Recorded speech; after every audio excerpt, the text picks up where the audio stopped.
లోకనాథం అనే ఆయన world famous scientist.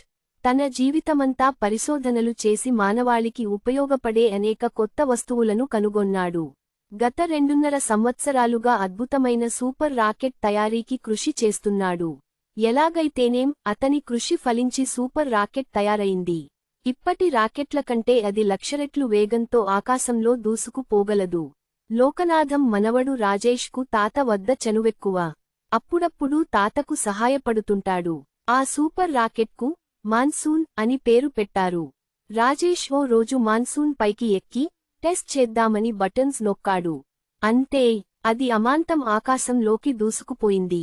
రాజేష్కు ఇప్పుడు భలే ఆనందంగా ఉంది. సూర్యుడు, చంద్రుడు, ప్లానెట్స్ అన్నింటినీ ఒకేసారి చూస్తూ చక్కని అనుభూతికి లోనయ్యాడు. కొంతసేపటికే సోలర్ సిస్టమ్ దాటి వెళ్లిపోయింది మాన్సూన్. రాజేష్కు గెలాక్సీలో ఓ చోట ఒక చక్కని ప్లానెట్ కనిపించింది. దానికి జుబియా అని పేరు పెట్టాడు. వేగం తగ్గించి మాన్సూన్ను జుబియా పై దింపాడు. ఎంతో బ్యూటిఫుల్ గా ఉంది జుబియా. మన భూమి కంటే 100 రెట్లు పెద్దది. చక్కని వాతావరణం, అందమైన చెట్లు, ప్రకృతి, పెద్ద సముద్రాలు, నదులు, కొండలు అన్నీ చూడముచ్చటగా ఉన్నాయి.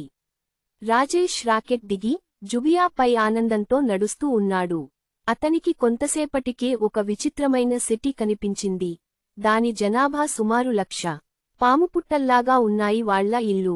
అక్కడి మనుషులు కూడా మన బొటన వేలంత సైజులో ఉన్నారు. వారు తమ పనుల్లో నిమగ్నమైపోయి ఉన్నారు. హఠాత్తుగా రాజేష్ను చూసి భయంతో రాక్షసుడు బాబోయ్ అని అరుస్తూ పారిపోసాగారు. నేను మీ ఫ్రెండ్ని, మిమ్మల్ని ఏమీ చేయను, దయచేసి నా దగ్గరకు రండి ప్లీజ్ అన్నాడు రాజేష్. వాళ్ళు, మన కర్మ కొద్దీ రెండో రాక్షసుడు కూడా దాపురించాడు, పారిపోండి పారిపోండి అని కేకలు వేసుకుంటూ ఇంకా పారిపోతున్నారు. అప్పుడు రాజేష్, ఒక రాక్షసుడు మిమ్మల్ని బాధలు పెడుతున్నాడన్నారే, వాడిని చంపమని మీ దేవుడు నన్ను పంపించాడు అన్నాడు. వారందరూ నెమ్మదిగా అతని వద్దకు వచ్చారు. వాళ్ల సుప్రీం లీడర్ మాట్లాడుతూ, అయ్యా, ఓ రాక్షసుడు పెద్ద ఒక జంతువు రూపంలో వచ్చి మమ్మల్ని నమిలేస్తున్నాడు. ఇప్పటికే మా జనాభా సగం తగ్గిపోయింది. ఇలాగే అది మాపై దాడి చేస్తూ ఉంటే కొద్దికాలంలోనే మా జనాభా పూర్తిగా తుడిచి పెట్టుకుపోతుంది. మా లోకంలో మా సిటీ ఒక్కటి మాత్రమే ఉంది అని కన్నీళ్లు పెట్టుకున్నాడు. ఇంతలో జనంలో కలకలం రేగినిది. ఆ జంతువు వస్తోంది. అది మన ఊసరవెల్లి ఆకారంలో ఉండి దానికి రెట్టింపు సైజులో ఉంది. రాజేష్ ఇది ఇంత చిన్నదా అనుకున్నాడు. వెళ్లి దాని తోక పట్టుకుని గిరగిరా తిప్పి నేలకేసి బాదాడు. ఒక్క దెబ్బకి అది చచ్చింది. జనాల్లో సంబరాలు మిన్నుముట్టాయి. సంతోషాలు వెల్లువెత్తాయి. ఆ రోజు పండుగ సెలబ్రేట్ చేసుకున్నారు. రాజేష్ను వారు దేవదూతగా భావించారు. తమ రాజుగా ప్రకటించుకున్నారు. అక్కడే ఉండిపొమ్మని, వెళ్ళిపోవద్దని బతిమాలుకున్నారు.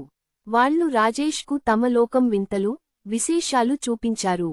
టింగ్ టింగ్ పండు రసం తాగితే 1 ఏడాది పాటు ఆకలి, దాహం వేయవని, ఆహారం, నీరు లేకపోయినా హాయిగా జీవించవచ్చని తెలుసుకుని ఆ రసం తాగాడు. జుబియాపై ఆ రకం చెట్లు పెంచకపోయినా విపరీతంగా పెరుగుతాయి. కాబట్టి వారికి ఫుడ్ ప్రాబ్లం లేదు. అక్కడి విశాలమైన గనులలో 100 ఫీట్ తవ్వితే చాలు పుష్కలంగా క్వాలిటీ డైమండ్స్ దొరుకుతాయి. జుబియా గ్రహం మానవ జీవనానికి మిక్కిలి అనుకూలంగా ఉంటుందని గ్రహించాడు రాజేష్. భూమిపై ఉన్న తమ వారిని ఇక్కడికి శాశ్వతంగా ఉండటం కోసం తీసుకువస్తానని చెప్పి ఆ గ్రహవాసుల అనుమతి పొందాడు. 2 సంవత్సరాలలో మన భూమి మీది సగం పాపులేషన్ జుబియా గ్రహం పైకి చేరుకున్నారు. అక్కడి వారితో కలసిమెలసి స్నేహంగా ఉంటూ ఆనందంగా జీవిస్తున్నారు.